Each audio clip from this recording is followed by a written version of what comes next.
Section 813 is called solving three-phase circuits. So I'll make three separate short videos, and we will solve example 8.7, 8.8, and 8.9.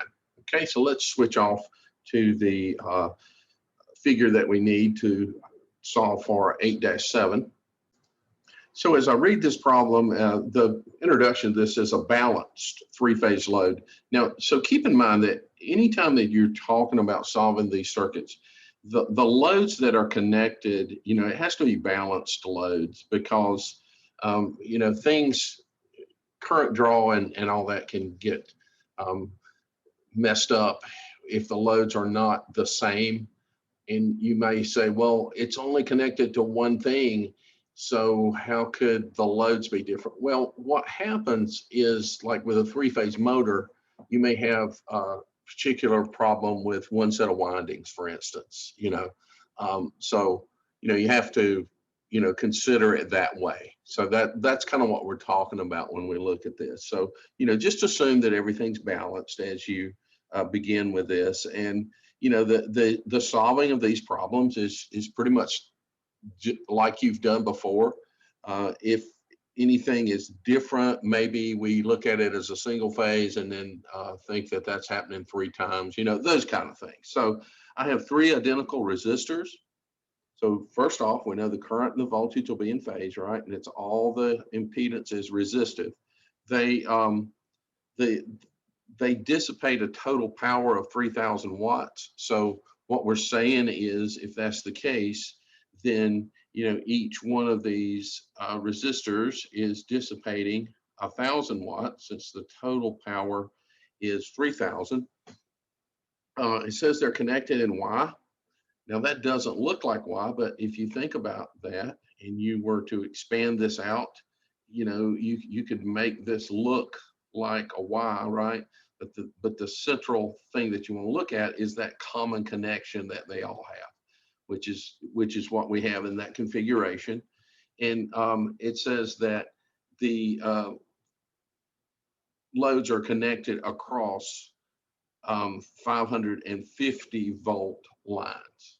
Okay, so the phase to phase, and whenever, again, and I don't want to just beat you up on this, but whenever it gives you line voltage, it's a phase to phase voltage. And until you get into the lab and you're actually making those measurements, I don't think it's really going to hit home for you.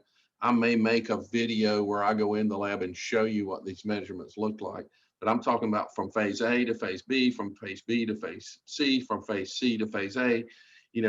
That line voltage is 550 volts. So, to begin this problem, pretty straightforward. What is the current in each line? Okay, well, so a good place to start, since I know that each resistor is 1,000 watts, the total power is 3,000 watts, and there are 3 resistors, so each resistor is dissipating 1,000 watts. And so I know that the voltage across the terminal of each resistor is going to be this, and this is in your textbook. Now let me break this down for you a little bit and let you see where this came from. Okay, let me go back and show you a couple things.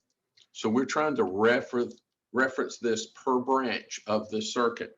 Now, where does this part of this come from? All right, well, it comes from this idea here that I guess originally it is the line voltage is equal to the square root of 3 times the line to neutral voltage. Okay, so line to neutral voltage is we're looking at from here to here, right? That's line to neutral. Okay, if we know what line to neutral voltage is, then we can determine what the current is in that branch. Okay, so that's what we're looking at here. So that's our initial approach to this. And so this form of this equation, solve for this, is where this comes from. And so if I do that, the line to neutral voltage comes out to be 318 volts. Okay, that's the voltage across that resistor. Okay, if that's the resistor across voltage across that resistor, I know that power is equal to current times voltage. I know the power is 1,000. Current is what I want to find out, and the voltage is 318 volts. And so I is equal to 3.15 amps, and that would be the current through here and through here and through here, since they're all the same. So we focused on one, and we got, you know, we determined one, and it works for all of them. And then if I slide this down a little bit, the last question here, what's the value of the resistor? Back to Ohm's law, right? That's equal to the voltage divided by the current. That's equal to 318 volts divided by 315 amps. And that's going to come out to be 3.15 amps, excuse me. And that comes out to be 101 ohms. So each one of these resistors would be 101 ohms here, each one of them. Okay, so that's example 8.7. Basic fundamental approach to solving three-phase circuits.